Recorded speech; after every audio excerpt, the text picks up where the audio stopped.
Sabe, tem alguns artistas que são tão gigantes, tão importantes, que a vida deles parece mais um mito do que uma biografia. Eles acabam virando parte da alma de um país. E na música brasileira, há poucos representam isso tão bem quanto o mestre do samba, Cartola. A história dele é, sem dúvida, uma das mais incríveis da nossa cultura.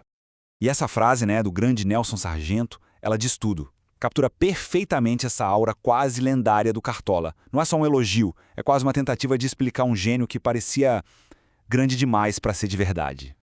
Mas claro, por trás do mito existia um homem, Angenor de Oliveira. E a história desse homem está completamente ligada à fundação de uma das instituições culturais mais importantes que a gente tem no Brasil.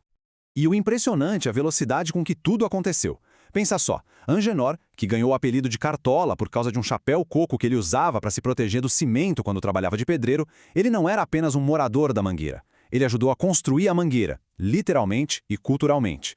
Já nos anos 30, ele era uma das vozes que definiam o samba, um verdadeiro poeta do morro.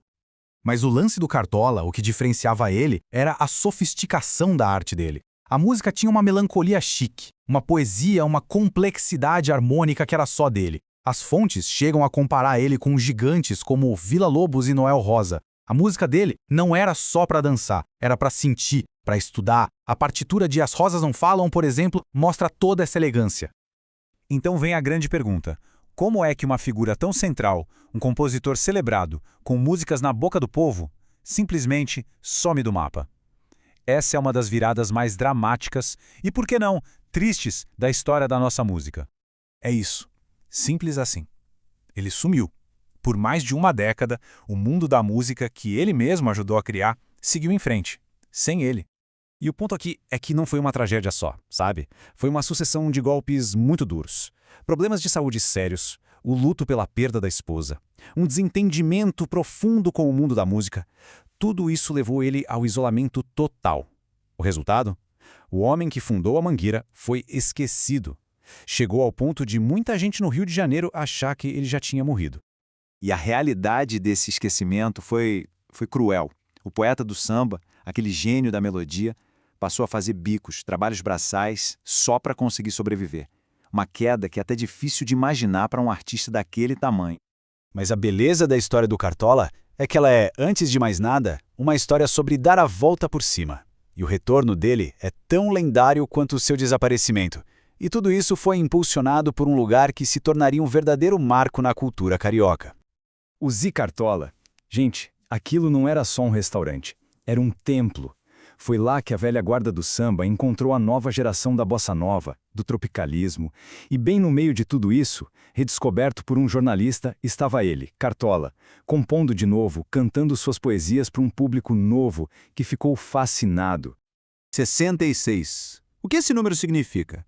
Bom, para a maioria das pessoas é a idade de se aposentar, né? O fim de uma carreira. Para o Cartola, foi só o começo.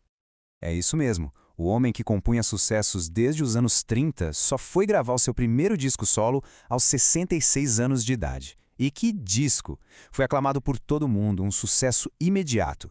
O Brasil finalmente pôde ouvir, na voz única e comovente do próprio compositor, as obras-primas que ele guardou por tanto tempo. Foi o início de uma explosão de criatividade na terceira idade, com mais 3 álbuns incríveis vindo depois. E essa redescoberta, mesmo que tardia, garantiu que o legado dele não se perdesse no tempo. Cartola não é apenas um grande sambista, ele é a própria alma poética do samba. E as canções que ele nos deu nesse período final? Nossa, são tesouros nacionais. Músicas como O Mundo é um Moinho e As Rosas Não Falam, elas têm uma beleza, uma sabedoria tão profunda que parece que sempre existiram. A genialidade dele, amadurecida pela dor e pela vida, só ficou mais forte com o tempo. E para fechar essa citação do jornalista Roberto M. Moura, para mim resume tudo de um jeito brilhante. Ele não compara o Cartola com outros músicos. Ele o compara a cidades históricas, a monumentos que são protegidos. Porque a obra de Cartola é exatamente isso, um patrimônio, um testamento da capacidade humana de transformar dificuldade em flor, silêncio em canção e uma vida inteira em um sonho que, felizmente, a gente teve o privilégio de sonhar junto.